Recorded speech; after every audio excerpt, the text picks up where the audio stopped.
Money anxiety is real, and it's a lot more common than many of us like to admit. So without much ado, let's get right into it. 10 steps to help you deal with money anxiety. The first step to dealing with money anxiety: accept it.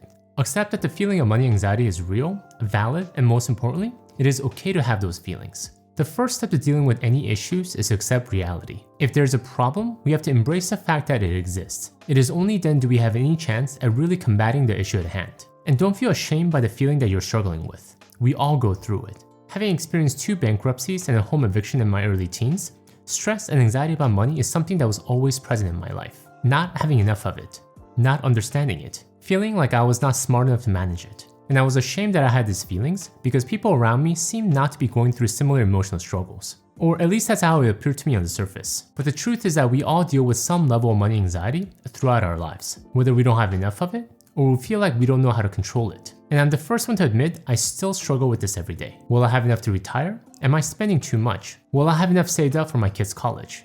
Am I practicing what I'm preaching? And given the fact that I talk about money online makes me even more hypersensitive. However, bottom line, if you're struggling with anxiety and stress about money, know that you're not alone. Understand that we all struggle with it, and it's very normal to have those feelings. And please note, I created a free 1-page companion PDF guide to go along with this video. Pretty much everything I'm covering here in a simple to digest 1-page format for all you information nerds out there. I know how much some of you guys like to see things visually in addition to hearing them. So if you'd like a free copy of this PDF, please go to the link I'll have in the description below. Step 2 to dealing with money anxiety. Talk about your feelings. Of course, with someone that you trust. Money is a very sensitive topic, so when you feel anxious about it, it's very easy to feel isolated and lonely, especially if this is a topic you didn't grow up talking about with your family. But if we want to make progress in alleviating the stress and anxiety around money, one of the first steps to help us process our thoughts, after we recognize that it's okay to have these feelings, is to talk about it with someone. Humans are social beings, and we naturally process our emotions and thoughts through conversations. If you're married, talk about it with your spouse. If you're in a relationship, with your partner. If single, with a trusted friend. Ideally, someone who shares the same money value as you. Talk about the source of your anxiety.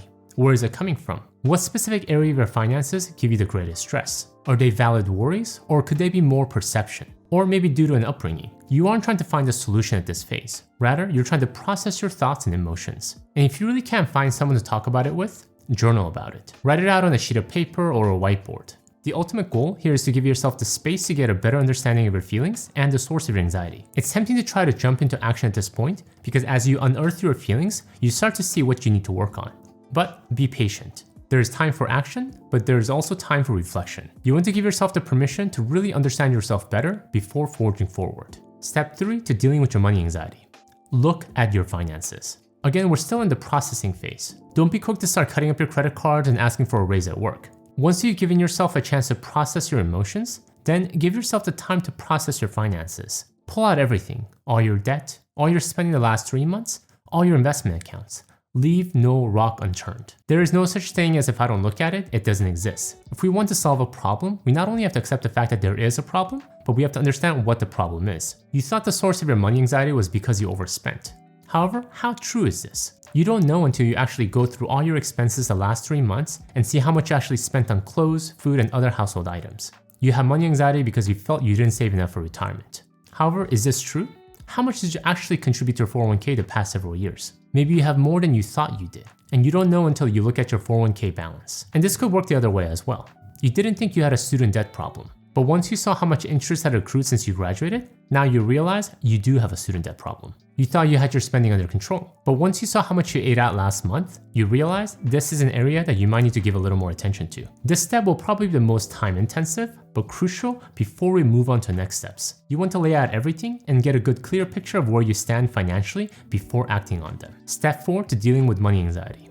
Focus on what you can control. When you first lay out everything bare for the world to see, it will be overwhelming. You'll be shocked how little you make after taxes. You'll be embarrassed by how much you spent last month eating out. Your palms will start to get sweaty when you see how much interest has accrued on your student loan since you graduated college. And it's easy to feel powerless and out of control in the face of these facts. However, know that you have choice and more importantly, control. Yes, you can't control everything. You can't control how much interest has already accrued. You can't control the federal tax rate. And when we allow ourselves to focus our attention on these things that are out of our control, our feelings of anxiety will just get more aggravated. So we have to be intentional about refocusing towards the area of our finances that we can impact. How much interest has accrued on my student loan balance? Well, I can't do much about it at this point, but I can't control how much I apply against the principal going forward. The federal tax bracket is changing next year. Well, I can't do much about that, but I can control how much I'm going to spend on lunch this week. These activities may seem small from a numerical perspective. However, when we can focus our attention on the things that we can control and away from the things that we can't control, it will do wonders for our anxiety level. In the theme of focusing on the things that are within our control, if you've been in the market for a great online banking option, I highly recommend you check out SoFi and their checking and high yield savings accounts. Not only do they offer excellent rates, you pay no account fees, you can earn up to $250 when you sign up and set up direct deposits, and access additional FDIC insurance up to $2 million. Of course, terms apply. There are a lot of things that are out of our control when it comes to finances. However, selecting a great banking option shouldn't be one of them. So if you've been on the search for a great online bank, make sure to check out SoFi. And if you use my special link, which I'll have in the description below, you'll be supporting this channel as well, which I very much appreciate. Hopefully a win-win for all of us. Alright, with that said, let's get back to the video. Step 5 to dealing with money anxiety. Build an emergency fund. Now, you might be eager to jump right into tackling some of these sources of money anxiety. Paying off debt by clearing out your checking account. Vowing you will never eat out again. Telling the kids there will be no birthday parties. Ever again. But before you get ahead of yourself, I highly recommend you do this first. Fund your checking or savings account with a good amount of cash. It could be 1 month of expenses, 3 months, 6 months, or even 12 months. The key is to build a layer of cushion between you and life. Some buffer to help you maintain your momentum as you surge forward. Life will always happen, and one of the best cushions to help beat back the demoralization of unexpected events is having enough cash to ride them out. Step 6 to dealing with money anxiety. Time to get into nitty-gritty. Develop a spending plan, or sometimes called a budget. What I recommend is to start out with what you currently spend right now to reflect reality. I see some people who go aggressive too early and they start with their ideal budget. However, this is actually a lot more demoralizing than anything. It's like buying a shirt that is 2 sizes smaller with the hope that you will fit into it one day. It never works out. You want to gradually work your way towards your goals. So your first spending plan should actually just be a reflection of where you're at right now based on the information you gather during the finance processing phase. Then in the next month, target an area you want to improve in. Is it to cut back on eating out? Then set a goal to cut this back by 10% and track your progress. A good spending plan is realistic enough to keep you within your lane while pushing you a bit, but not so aggressive that you feel hopeless looking at it. If you aim too high too early, you're just adding to your money anxiety rather than alleviating it. Step 7 to dealing with money anxiety. Develop a debt paydown plan. If during the processing of your finance phase, you notice that your debt is really the source of your money anxiety, then this is an area you want to really tackle. When my wife and I first got married over 12 years ago, we started our marriage with $105,000 of student debt. For us, this was our number one source of money anxiety. It kept us awake at night and constantly lingered in our minds like a bad dream. Recognizing it as a source of anxiety was helpful. However, what was required was really doing the heavy lifting of paying it off. I'll tell you an honest truth. There is no magic pill to paying off debt. Some finance gurus might talk about fancy ways to refinance, move money from here to there to pay it off, but they're all just touching the fringes. You can put lipstick on a pig, but at the end of the day, it's still a pig. You have to tackle it head on. For 3.5 years, my wife and I dedicated a good portion of our W-2 income against this debt. We didn't take any vacations, no fancy meals out, no car upgrades. Just heads down and cross off one debt after the other until it was gone. That for us really was the most effective way to alleviate our money anxiety around debt. Step 8 to dealing with money anxiety. Automate your financial transactions. Another common source of many people's money anxiety stems from the feeling that they're not doing enough, or they're forgetting something. Am I saving enough for retirement? Did I pay all my bills this month? Am I saving enough for the upcoming vacation? Mitigate this feeling by automating as much of your finances as possible. Don't rely upon yourself to contribute to your investment account this month. Set this up so you don't have to think about it. Calculate how much you want to contribute to your company's 401k this year. Divide it by the number of your paychecks and set that amount at the beginning of the year and don't look at it again until the end of the year. If you have a Roth IRA or a taxable brokerage account that you're contributing into, automate withdrawals from your checking account to invest into your favorite index fund every month. When it comes to your bills, go through every single one and make sure you have automatic payment turned on.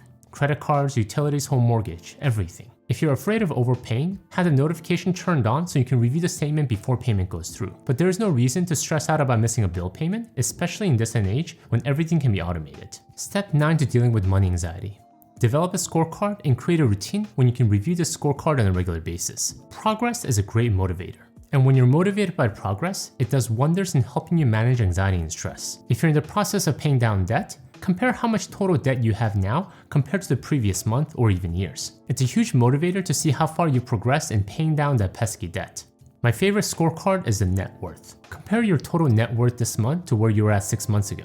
Did your assets appreciate? Did your debt go down? When you can see your total net worth and see it growing, it really helps to put a lot of things in perspective and lower your money anxiety. You're so stressed because you bought that stupid cutting board you saw in the infomercial and you wasted $40. However, when you put that $40 in the perspective of your total net worth, you realize it really has no impact on your overall wealth. Thus, no need to give it any more unnecessary emotional energy. Rather, focus on what you learned from your mistake and how you can make better ones in the future. Step 10 to dealing with money anxiety. Train your mind to focus on what matters. Bottom line, understand that money is just a tool to help us live the life that we want. We don't live our life for money. That is just having things completely backwards. At the end of the day, what matters really are our relationship with the people that we love, our health, and what we learn throughout our lives. So remember that. To think about money, to plan for it, and to invest it, these are all great. However, we must be careful not to obsess about it because it will quickly lead us to being constantly stressed and anxious about it. Thank you guys for watching, and the theme of overcoming mindsets, please check out my video here on how to overcome the poverty mindset. Until next time, all the best.